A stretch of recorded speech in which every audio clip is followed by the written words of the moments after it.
Here's where we are in the governance series. We completed phase 1, seeing the system, letters 1 to 12. We are in phase 2, designing the system, letters 13 to 30. We completed stage 1 through stage 4. We are now in stage 5, preventing regression, letters 24 to 26. We just completed letter 25A, the discipline of calibration. We are in letter 25B, when the executive became the patient. In the previous letter, we introduced the executive navigation chart. We discussed why executives often reach different conclusions while observing the same organization, mostly because each interprets what they observe through different experiences and perspectives. Just as the captain of a ship uses a navigation chart to determine where they are before deciding where to go next, we will use the executive navigation chart to determine where we are as we work through the events that occurred during an actual engagement with a regional hospital. As you read, imagine you are one of the executives responsible for what happens next. Become part of it. Hospitals are complex organizations. Occasional problems are expected. At first, the complaints seemed unrelated. A patient had difficulty scheduling an appointment, another called to confirm an appointment that never appeared to exist. A physician questioned why referrals seemed to disappear. Nurses became increasingly frustrated because prescription confirmations were taking longer than expected. As the months passed, patients quietly started seeking care somewhere else, not because they questioned the quality of the physicians or the medical care. They simply lost confidence that they could navigate the hospital well enough to receive the care they needed. Every patient who left represented far more than lost revenue. They represented a family whose confidence in the hospital had slowly eroded. Yet no one could clearly explain why it was happening. The executive team began doing what experienced leaders do. They started asking questions. Technology reviewed the telephone system. Operations reviewed staffing. Finance reviewed budgets and utilization. Human resources reviewed turnover. Each department was performing their activities, yet the complaints continued. If you had been sitting in those meetings, what would have been your conclusions? Would you have believed this was a technology, staffing, financial, or operational issue? There are no right or wrong answers. Simply notice where your own experience naturally leads your thinking. Everyone was working, yet the organization remained stuck. Eventually, the executive team realized they had reached the limits of what they could presently explain. That was the moment they decided to engage an outside consultant, believing another perspective is valuable, not because it is perfect, but because it is not constrained by the same assumptions that shaped the current picture. I was brought in to examine the contact center application, to look for possible programming, call routing, or configuration errors. Before examining the technology, I wanted to understand what their patients, physicians, and nurses were experiencing.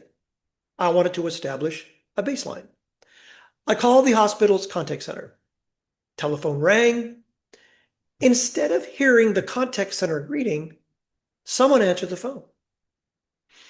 That was unexpected. I was placed on hold. After a few minutes, someone answered the phone and said, "May I help you?" I explained that I wanted to schedule an appointment. The call was transferred to the contact center application.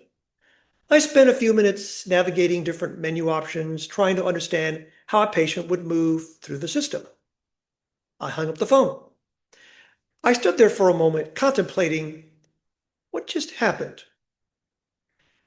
My initial phone call did not enter the contact center.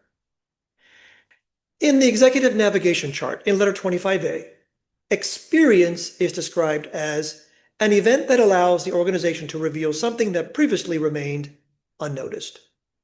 We just entered the experience stage of our journey. In this moment, I witnessed firsthand exactly what a patient experienced. Until that moment, everyone had been asking, what is wrong with the contact center? Now an entirely different question entered my mind. Has anyone responsible for solving this problem ever experienced what I just experienced? If they had, they would have realized the patient's journey never began where everyone assumed it began. Notice what just changed. The hospital did not change. The telephone system did not change. My understanding changed. That is calibration. Something is different than what I believed. My attention was no longer on the contact center. My next step, I want the organization to witness what I just experienced. I agreed to continue the engagement on one condition. Before any recommendations were made, I wanted to meet with the people who possessed the ultimate authority to make whatever changes necessary. The meeting was arranged. Around the table sat the hospital director, chief financial officer, chief technology officer, several supervisors, and other members of the leadership team. Before discussing the project, I asked everyone to introduce themselves. Over the years, I had learned that an executive's ability to understand a situation is often influenced by the experiences that shaped them. A finance executive interprets problems differently than someone who has spent a career in technology. An operations leader notices different signals than a physician.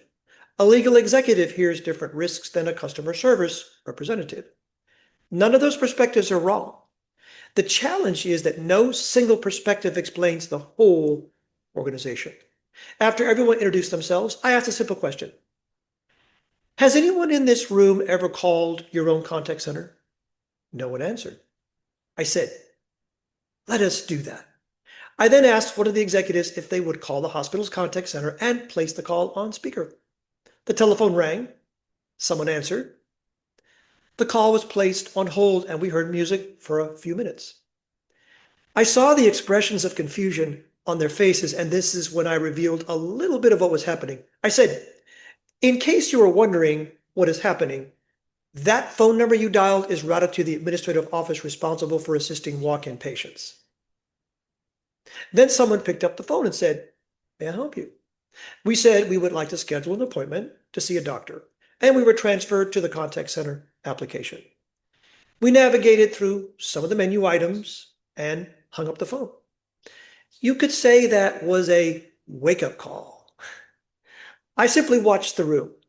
The leadership team finally experienced the hospital exactly as a patient experienced it. Now the people in that room entered the first stage of the executive navigation chart. Experience. Something previously unnoticed was revealed. Next, calibration, which says, something is different than what I believed. That conference room became the calibration environment. The executives finally heard what patients had been hearing for months. Their mental model changed, and that changed the conversation. Which brings us to the next stage in the executive navigation chart, recognition. The executive begins understanding what the experience is actually revealing. You see something that was previously invisible. Recognition occurred when they realized the problem is not where we thought it was, and we have never experienced our own organization the way our patients have, which transitions us to the next calibration. They need a way to interpret what they have just experienced. Only a few minutes earlier, the discussion centered on fixing the contact center. Now everyone in the room realized the issue extended far beyond the contact center. The organization had become disconnected from the experience it intended to create. This is the name portion of the executive navigation chart. Return to letter 13A and identify the structural pattern that best explains the experience. When you look at the chart, silent drift is the hidden structural pattern that most accurately describes a situation. That recognition recalibrated the discussion. Calibration. Now we have language for what we observed.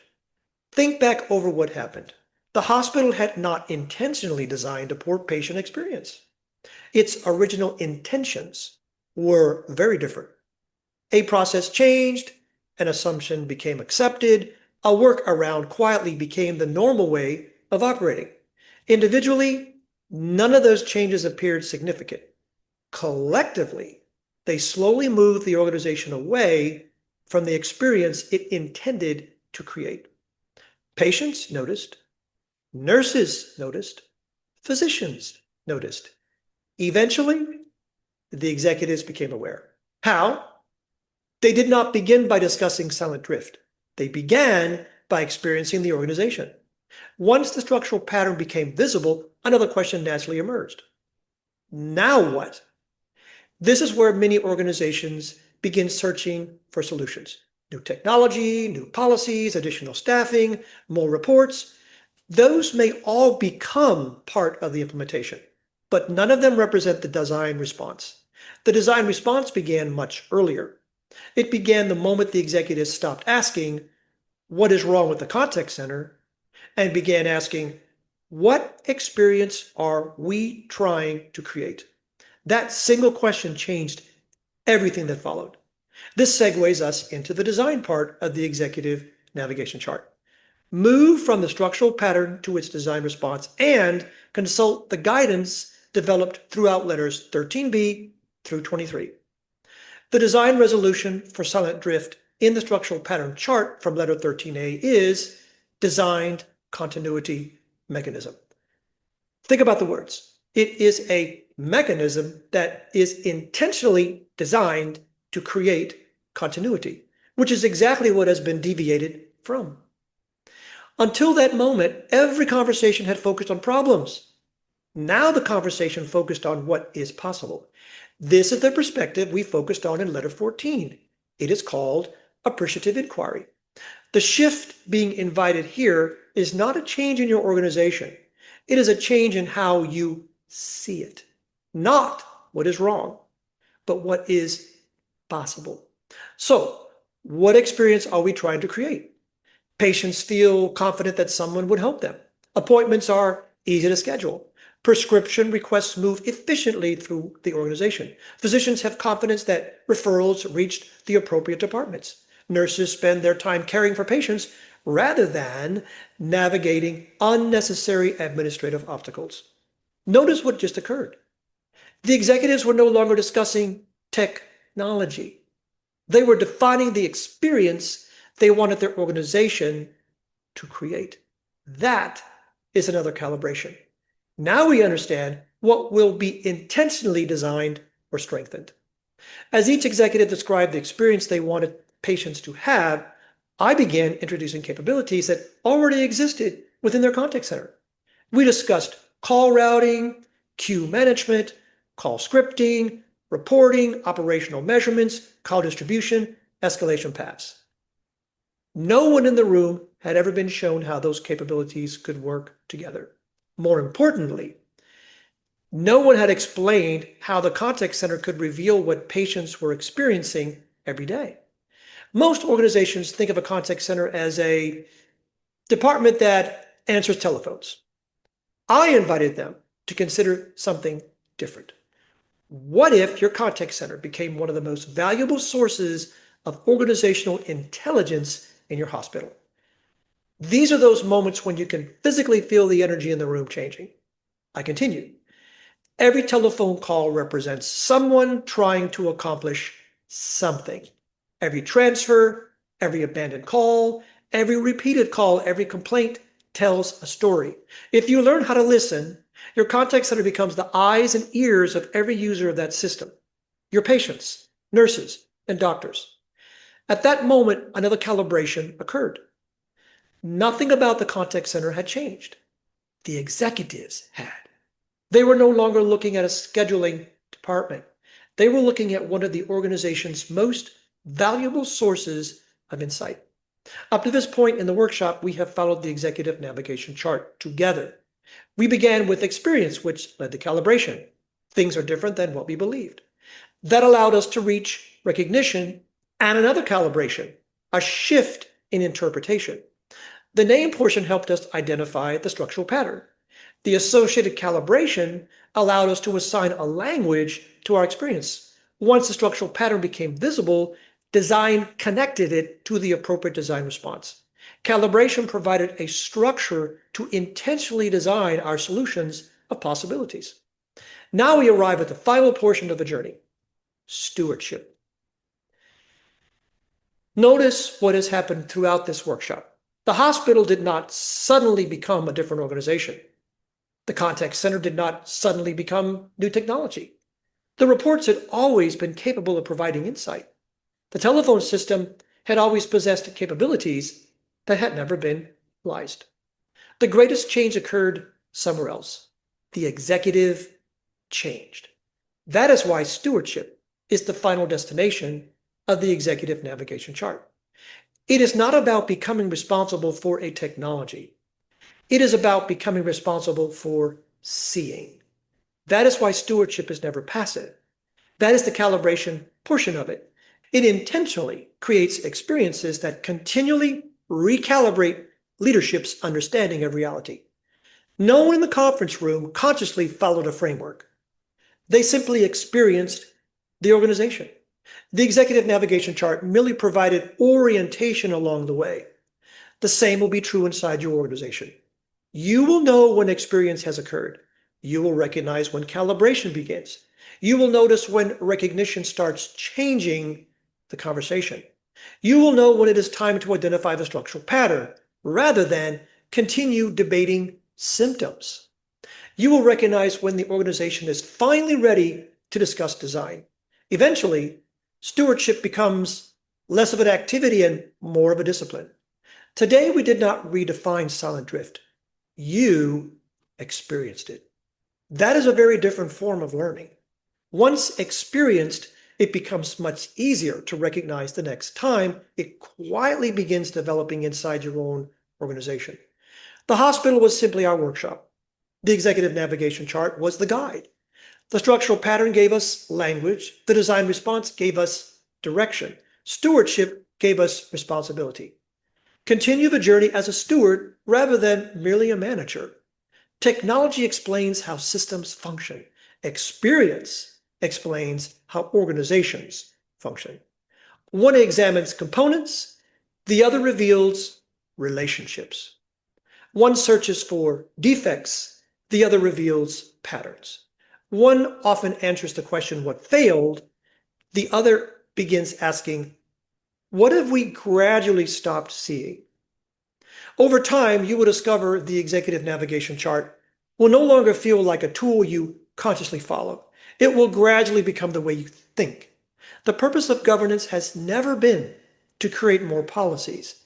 Its purpose is to help leaders continually see their organizations more clearly.